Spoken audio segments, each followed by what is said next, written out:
Assalamualaikum warahmatullahi wabarakatuh. Seperti saya janjikan bahwa akan mengulas bagaimana praktek rezim Jokowi melakukan maklar kebijakan selama memimpin 10 tahun. Ke depan saya akan membahas 10 praktek broker maklar yang dilakukan oleh rezim Joko Widodo. Pertama adalah infrastruktur, bagaimana maklar infrastruktur, utang, hukum, politik, ideologi, ekspor impor, tambang, lahan, pembagian lahan, bantuan sosial, dan yang terakhir adalah melakukan maklar tentang konstitusi. Ini akan kita bahas satu demi satu. Hari ini saya akan coba membahas bagaimana rezim Joko Widodo melakukan maklar terhadap infrastruktur. Ini penting kita bahas karena seakan-akan banyak sekali orang yang kagum dengan pembangunan infrastruktur yang dilakukan oleh Joko Widodo. Bahkan beberapa pihak mengusulkan agar Joko Widodo diberikan sebagai Bapak Infrastruktur Nasional. Nah, saya ingin menyampaikan apa yang terjadi sebenarnya di balik pembangunan infrastruktur tersebut, agar kita mendapatkan pandangan apakah betul yang dilakukan Joko Widodo itu adalah pembangunan infrastruktur yang benar. Kita tahu infrastruktur itu dibagi 4 kelompok. 1 infrastruktur dasar, 2 infrastruktur umum, 3 infrastruktur semi komersial, dan 4 adalah infrastruktur komersial. Yang ditanggung negara adalah 2 sebenarnya, infrastruktur dasar dan infrastruktur umum. Infrastruktur dasar itu adalah seperti jalan desa, irigasi desa, kemudian infrastruktur umum, jalan umum tidak berbayar. Infrastruktur semi komersial itu biasanya adalah infrastruktur yang sebagian dibayar, sebagian subsidi, seperti pengelolaan bandara oleh Kementerian Perhubungan, pelabuhan yang masih disubsidi oleh negara. Kemudian infrastruktur komersial betul-betul dilepaskan untuk bisnis. Nah, yang dibangun selama ini oleh Presiden Joko Widodo adalah infrastruktur komersial. Dan saya akan membahas 5 jenis infrastruktur yang terjadi maklar yang dilakukan oleh rezim Joko Widodo. Itu 1 infrastruktur jalan, 2 adalah infrastruktur pertanian, 5 adalah bandara, dan keempat adalah kereta api. Ini 4 infrastruktur yang sering dibangga-banggakan oleh Joko Widodo. Yang kelima adalah infrastruktur laut, pelabuhan. Nah, kita masuk kepada jalan. Jalan ini ada 2, ada jalan umum, ada jalan biasa. Nah, ingin kami sampaikan bahwa pembangunan jalan tol, kita tahu Pak Presiden Joko Widodo itu dengan bangga, saya ulangi, jalan tol itu bukan sama sekali dibangun oleh pemerintah, tapi itu dibangun oleh dana swasta. Itu hanya klaim bahwa dibangun oleh pemerintah. Bahwa terjadi saat kebijakannya itu, kebijakan Joko Widodo, iya. Tapi apa dampaknya kalau asal Bapak tahu sekarang, jalan tol, pembangunan jalan tol Joko Widodo itu memang investasi jalan tol selama pemerintahan Joko Widodo itu sekitar 3.300 jalan tol itu sekitar 300 triliun investasinya sepanjang 1.700 kilometer. Artinya itu ada peningkatan biaya jalan tol. Menurut perhitungan saya itu 2-3 kali lipat biaya investasi biaya per kilometer jalan tol yang dibangun oleh Joko Widodo. Pada saat Presiden SBY 2013 itu biaya jalan tol itu sekitar 60 sampai 80 miliar per kilometer, dan itu kita batasi. Pada saat Presiden Joko Widodo itu dibebaskan, akhirnya investasi jalan tol naik 2-3 kali lipat biaya investasi jalan tol menjadi 200 sampai 300 miliar per kilometer karena tidak dibatasi. Nah, apa dampaknya adalah kenaikan tarif jalan tol. Kenaikan tarif jalan tol yang dibangun oleh Presiden Joko Widodo itu sekitar 2-3 kali lipat daripada yang dibangun oleh rezim sebelumnya. agar publik paham pembangunan jalan tol ini. Coba lihat tarif Jakarta Bogor yang dibangun itu sekarang 17.045 km, artinya Rp378 per kilometer. Kemudian jalan tol Cikampek yang dibangun juga oleh rezim antara sampai Presiden Megawati itu Rp27.000, itu kira-kira Rp400 per kilometer. Jakarta Bandung 74.500 itu kira-kira Rp620 per kilometer. Jalan tol yang dibangun oleh Presiden Joko Widodo tarifnya antara Rp1.200 sampai Rp3.000 per kilometer. Artinya rakyat sudah membayar sangat mahal karena investasi jalan tol itu tidak dibatasi, sehingga yang diuntungkan adalah makelar tanah, kontraktor, dan lain-lain. Itulah kita dengar sekarang terjadi korupsi di jalan tol. Nah, kita masuk sekarang, apa dampak daripada jalan tol itu? Nah, supaya orang-orang yang merasa bahwa menikmati jalan tol, tolonglah pikirkan bahwa itu pengorbanan yang sangat besar oleh rakyat Indonesia terhadap kenyamanan yang diberikan oleh seakan-akan rezim Joko Widodo pada saat itu. Nah, kita lihat apa yang terjadi sebenarnya, bahwa itu membangkrutkan BUMN sangat-sangat sangat-sangat tinggi. Kita lihat gini ya, BUMN konstruksi itu BUMN yang sangat sehat, yaitu PT Adikarya, Pembangunan Perumahan, Wika, Waskita itu bangkrut. Nah, kita lihat harga saham keempat BUMN tersebut anjlok 90%. Anjlok 90%. Nilainya hanya 10% sekarang. Nilai kapitalisasi saham sekarang turun 92%. Artinya pemerintah kehilangan uang sebesar 42 triliun. 42 triliun. Nah, bangkrut karena rasio utangnya sudah 83% dan utang BUMN sekitar 214 triliun karena dibebani oleh jalan tol. Jadi bapak-bapak, ibu-ibu yang melewati jalan tol itu, utang itu ditanggung oleh seluruh rakyat Indonesia. Jadi jangan bapak menyatakan happy lewat jalan tol, walaupun memang sudah mahal, yang tadi 2-3 kali lipat biayanya, nah tarifnya. Tapi bapak ini misalkan happy, tapi orang-orang yang membayar itu termasuk saudara kita di Papua ikut membayar, padahal dia tidak menikmati. Masyarakat rakyat kita di Aceh ikut membayar karena dia bayar lewat kemahalan yang lain. Nah, pajak dan lain-lain. Nah, ini adalah pengorbanan. Coba seandainya Presiden Jokowi tidak menggunakan gaya maklar, maka kita bisa menikmati jalan tol yang tarifnya kira-kira, ya saya kasih contoh saja lah, Jakarta Bandung yaitu Rp600 per kilometer, bukan Rp3.000 per kilometer. Itulah gambaran jalan tol. Jadi jalan tol ini adalah kenikmatan yang disebabkan, yang dinikmati oleh orang kaya, yang disebabkan oleh bangkrutnya BUMN dan adanya utang. Saya perkiraan sekarang Rp300 triliun utang BUMN, dan ditambah dengan turunnya kapitalisasi pasar 340 triliun pengorbanan BUMN untuk proyek maklar jalan tol Joko Widodo. Sekarang kita masuk ke jalan umum. Jalan umum, data menunjukkan bahwa pada saat SBY 10 tahun juga, itu dana infrastruktur SBY itu 300 triliun. Tapi membangun jalan tol, pada saat SBY jalan umum itu 825 triliun. Tapi membangun jalan umum itu 11.800 kilometer.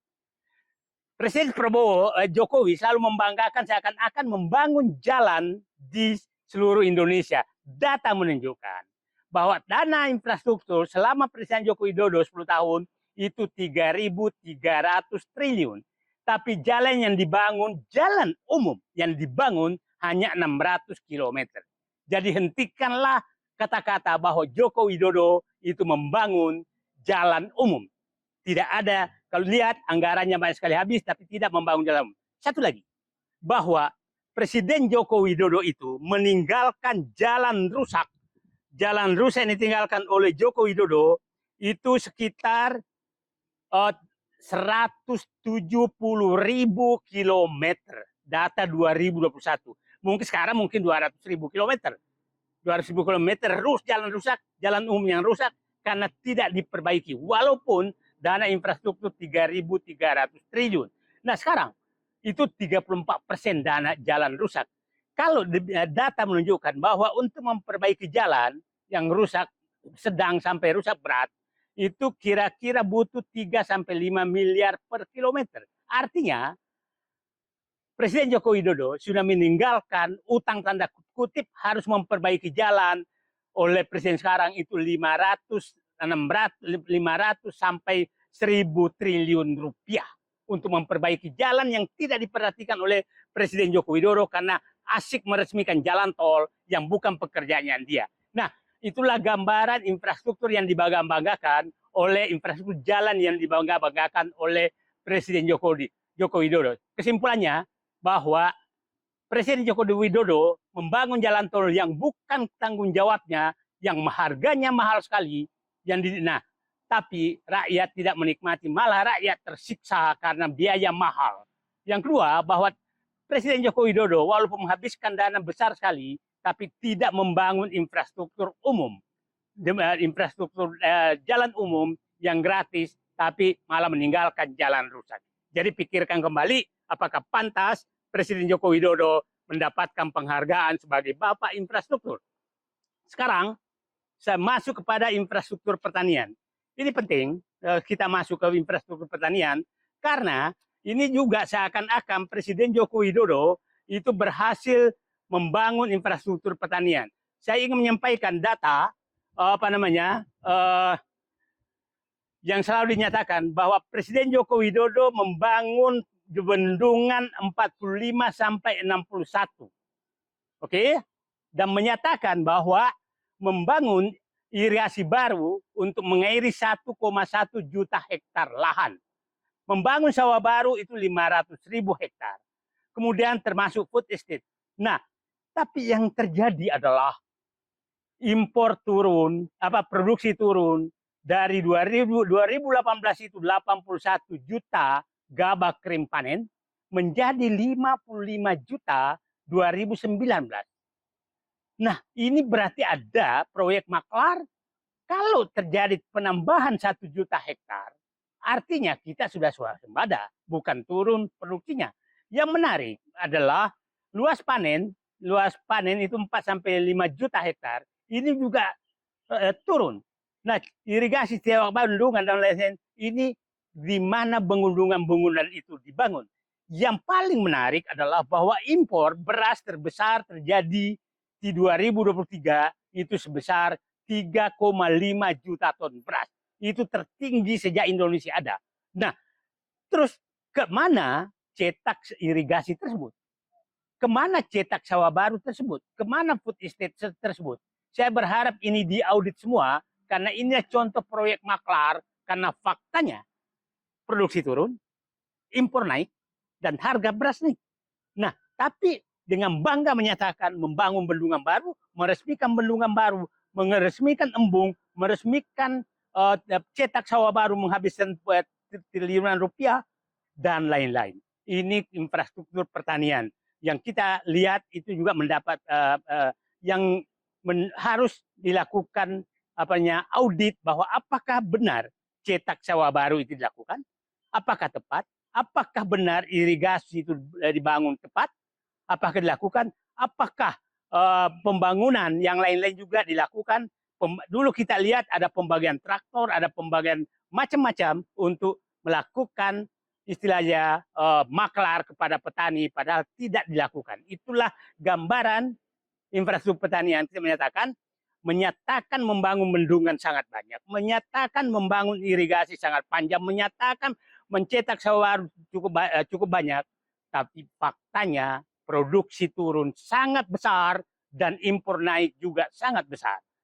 Hanya orang yang bermental maklar berani mengungkapkan data yang kontradiktif antara data dengan hasil. Ini data, Anda tidak bisa bantah.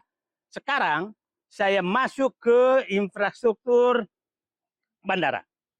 Infrastruktur bandara kita lihat selalu membangga-banggakan juga bandara. yang paling sering ini tekan adalah Bandara Kertajati yang setiap saat bisa ganti dari haji, dia bisa bengkel pesawat, padahal memang itu dulu kita udah tolak jangan sampai dibangun. Presiden Joko Widodo selama 10 tahun menyatakan akan membangun 27 bandara baru. Telah membangun 27 bandara baru. Tapi faktanya menutup 17 bandara. Dan banyak sekali bandara-bandara yang sangat mangkrak di mana-mana karena sebenarnya tidak layak sehingga ditutuplah 17. Nah, artinya ini juga proyek maklar. Bagaimana kita percaya Kertajati bisa terjadi seperti itu, dan Kertajati itu banyak sekali bandara seperti itu. Saya katakan di Papua ada, di Jawa Barat banyak sekali menjadi tempat balap mobil dan lain-lain yang menyebabkan rakyat menjadi menderita. Publik paham bahwa dengan banyaknya bandara mangkrak, maka jangan heran kalau harga tiket naik. Pasti orang bertanya apa hubungannya? Harga tiket sekarang bergabung dengan boarding pass. Boarding pass adalah biaya pelayanan bandara terhadap penumpang. Pelayanan bandara terhadap penumpang itu dimasukkan semua bandara yang harus dipelihara, menggaji orang, membayar listrik dan lain-lain untuk ditanggung oleh penumpang. Jadi, Anda yang naik di Makassar, Anda yang naik di Papua, Anda yang naik di Cengkareng, Anda yang naik di mana, Anda ikut membayar gaji, bayar lampu, bandara-bandara yang mangkrak seperti Kertajati. Itulah kenapa selalu harga tiket juga naik. Jadi inilah gaya maklar. Artinya orang-orang yang membangun proyek bandara tersebut sudah menikmati untung, tapi beban dibebankan ke rakyat. Sehingga harga tiket susah diturunkan karena biaya-biaya yang disebabkan oleh gaya maklar rezim Joko Widodo membangun infrastruktur bandara yang sebenarnya sangat tidak layak tapi dipaksakan. Sangat tidak layak tapi dipaksakan dibangun demi pencitraan untuk maklar jabatan berikutnya. Jadi, saya ulangi, semua hasil proyek infrastruktur bandara yang dilakukan dengan gaya maklar itu sudah membebani rakyat, dan saya berharap mudah-mudahan tidak membangkrutkan BUMN ke depan. Nah, sekarang saya mau masuk ke infrastruktur. Tentang data detailnya saya punya lengkap semua. Ini hanya memberikan contoh-contoh saja bagaimana maklar, sistem maklar rezim Joko Widodo dalam membangun infrastruktur. Yang keempat, kereta api. Kereta api, coba bayangkan, karena banyak proyek maklar di kereta api, akhirnya tiket kereta api itu naik sangat besar. Anda bisa bayangkan, naik kereta api eksekutif ke Surabaya, Jakarta Surabaya, yang 8-10 jam, itu sering sekali jauh lebih mahal daripada tiket pesawat. Kenapa harus mahal? Karena banyak sekali proyek-proyek tidak layak yang dipaksakan, tidak layak, dan dengan gaya maklar, Joko Widodo mengambil keputusan. Kita lihat proyek kereta api cepat. Nah, ini kita harus ulangi terus. Bahwa ini sudah ditolak mati-matian di awal, tapi gaya maklar Presiden Joko Widodo lebih menonjol daripada kepentingan rakyat. Ingat, saya ulangi lagi, Joko Widodo melakukan maklar langsung, tanda kutip, dengan pemerintah Cina terhadap pembangunan kereta api cepat. Yang saat itu Presiden Joko Widodo menyampaikan bahwa Cina akan membangun kereta api cepat Bandung lebih murah dari yang ditawarkan oleh Jepang, tidak membangun tidak membebani BUMN, dan investasinya dari Cina. Faktanya sekarang jauh lebih mahal dari ini Jepang. Dan Jepang memang sudah di studi kelayakan yang ditawarkan Jepang. Jepang memang sudah menyatakan bahwa Jakarta Bandung tidak layak. Kami semua yang paham juga menyatakan tidak layak, termasuk Menteri Perhubungan saya itu Jonan. Sampai Jonan pada saat peletakan batu pertama tidak hadir karena tidak masuk akal membangun kereta api cepat Jakarta Bandung. Setelah jadi, dihitunglah sekarang perhitungan kita bahwa baru balik modal setelah kira-kira 130 tahun. 130 tahun artinya proyeknya sudah selesai, dan kita lihat usia kereta ini informasinya hanya 50 tahun. Artinya harus ada investasi baru lagi, baru bisa balik modal. Ini betul-betul apa namanya proyek hasil kerja maklar langsung. Itulah kereta api cepat. Kemudian kereta api Jakarta Makassar, Parepare Makassar, yang sekarang tidak jelas. Parepare Makassar, kami semua orang Makassar bingung kenapa diputuskan membangun kereta api Makassar Parepare. Padahal saya tahu persis penumpang dan barang yang mau diangkat di situ belum diangkut di situ belum membutuhkan kereta api. Sebagai gambaran, Anda naik sekarang Avanza dari Parepare ke Makassar itu masih kosong. Kalau masih kosong, artinya penumpang tidak ada. Nah, akhirnya apa yang terjadi sekarang, kereta api itu menjadi kereta wisata dan membebani seperti kereta api Indonesia, dan tidak nyampe Parepare, tidak nyampe juga Makassar. Jadi hanya di antara Baru ke Maros. Baru itu hanya 3 kabupaten, Baru, Pangkep, Maros. Dan Menteri Perhubungan saat itu menyatakan bahwa mau diubah menjadi kereta api semen. Pabrik kereta api semen inilah kalau orang-orang yang nggak paham akhirnya dibelokkanlah rel itu ke pabrik semen Tonasa. Nah, padahal perhitungan saya jarak antara pelabuhan semen dengan kereta Tonasa itu mungkin 20-an kilometer juga nggak nyampe.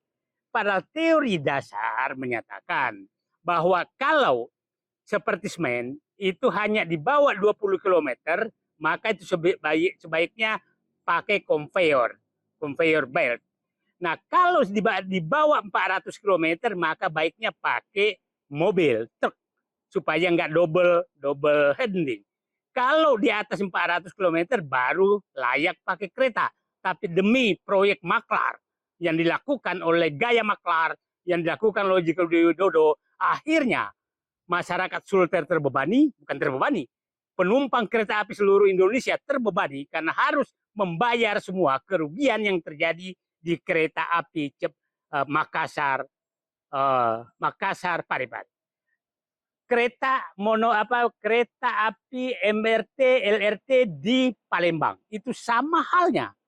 Sekarang puluhan miliar kerugian kereta api di situ, dan itu ditanggung semua oleh pembeli tiket kereta api di mana-mana. Di Jakarta ada proyek LRT, itu juga sama merugikan semua. Nah, itulah proyek-proyek kereta api yang dilakukan oleh kebanggaan rezim Joko Widodo yang sedang membebani rakyat dan membebani seluruh ke BUMN. Saya berharap mudah-mudahan kereta api ini tidak menuju bangkrut gara-gara proyek maklar yang dilakukan oleh rezim Joko Widodo selama selama 10 tahun memimpin negeri ini. Sekarang saya masuk ke infrastruktur tadi bandara, sekarang saya masuk ke infrastruktur laut. Kita mendengar bahwa dulu akan dibangun tol laut. Tol laut sebenarnya itu dulu Presiden Jokowi SBY sudah merancang apa namanya itu adalah lintas Nusantara dari Aceh ke Papua. Nah, diubah menjadi tol laut. Nah, hampir semua pelabuhan yang dibangun juga itu sekarang tidak sesuai dengan rencananya. Kapal-kapal yang dikasih merek tol laut itulah mencet kapal yang ditulis menjadi tol laut. Nah, itulah proyek kebanggaan Joko Widodo awal-awal periode pertama bahwa dia akan membangun tol laut. Tapi faktanya sebenarnya dia terlalu memaksakan diri untuk membangun infrastruktur. Saya ingatkan, infrastruktur itu adalah kayak pisau bermata dua. Apabila infrastruktur berlebih, maka itu ada tidak sedikit negara bangkrut karena istilahnya kena infrastruktur trap. Infrastruktur trap artinya kelebihan infrastruktur, akhirnya biaya yang dikeluarkan untuk memelihara dan mengoperasikan infrastruktur jauh lebih besar dibanding dengan penghasilan yang diperoleh, manfaat yang diperoleh dari adanya infrastruktur. Itu namanya infrastruktur trap. Dan itulah saya pikir yang ditinggalkan oleh Presiden Joko Widodo. Yang sangat menarik, Pak Presiden Joko Widodo ini bahwa ini adalah proyek maklar. Karena bukan proyek maklar, maka seharusnya industri-industri yang bergerak di bidang infrastruktur itu bukan bangkrut, tapi maju. Infrastruktur seperti ini. Pabrik semen itu malah bangkrut. Bangkrut, bukan bangkrut, hampir bangkrut. Pabrik bajai, Krakatau Steel itu bangkrut. Artinya, pembangunan infrastruktur yang menghabiskan ribuan triliun dilakukan oleh rezim Jokowi itu tidak sudah membebani rakyat, membuat bangkrut BUMN, dan tidak mengangkat industri yang terkait dengan infrastruktur. Coba bayangkan harga saham semen itu pada saat Presiden Joko Widodo masuk itu sekitar Rp12.000. Sekarang tinggal mendekati 3.000. Itu berapa persen turunnya pabrik harga semen? Krakatau Steel pada saat beliau masuk itu sekitar 1.700, sekarang 300-400 rupiah. Jadi hampir semua saham BUMN anjlok yang terkait dengan infrastruktur karena yang terjadi adalah proyek maklar, bukan proyek berbasis pada analisis ekonomi sehingga menjadi beban rakyat. Jadi saya berharap Presiden Prabowo melakukan audit terhadap seluruh pembangunan infrastruktur. Yang perlu dilakukan audit adalah tentang salah satunya adalah pembelian jalan tol, ruas jalan tol yang dibangun oleh swasta, awalnya dimiliki isinya oleh swasta, tapi dibeli oleh BUMN dan dengan harga yang sangat mahal, dan inilah salah satu bentuk maklar. Yang kedua, tolonglah diaudit infrastruktur pertanian. Cek apakah benar bendungan dibangun, apakah irigasi dibangun, apakah embung dibangun, apakah cetak sawah baru dilaksanakan.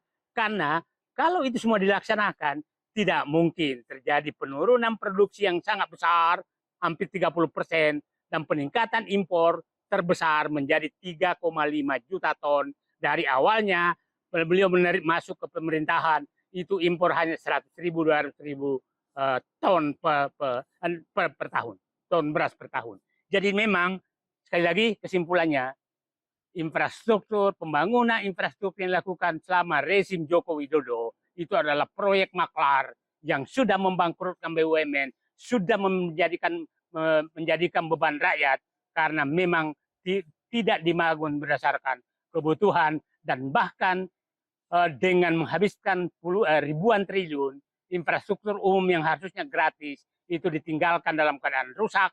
Seperti saya katakan, jalan umum yang rusak sekarang itu sekitar 34%, 1.700 km, mungkin 2.000 km jalan rusak karena memang tidak diperhatikan.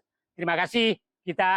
Selanjutnya kita akan bahas lagi tentang bagaimana maklar-maklar terhadap 9 sektor, 9 bidang, 9 aspek yang saya sebutkan tadi. Terima kasih. Assalamualaikum warahmatullahi wabarakatuh.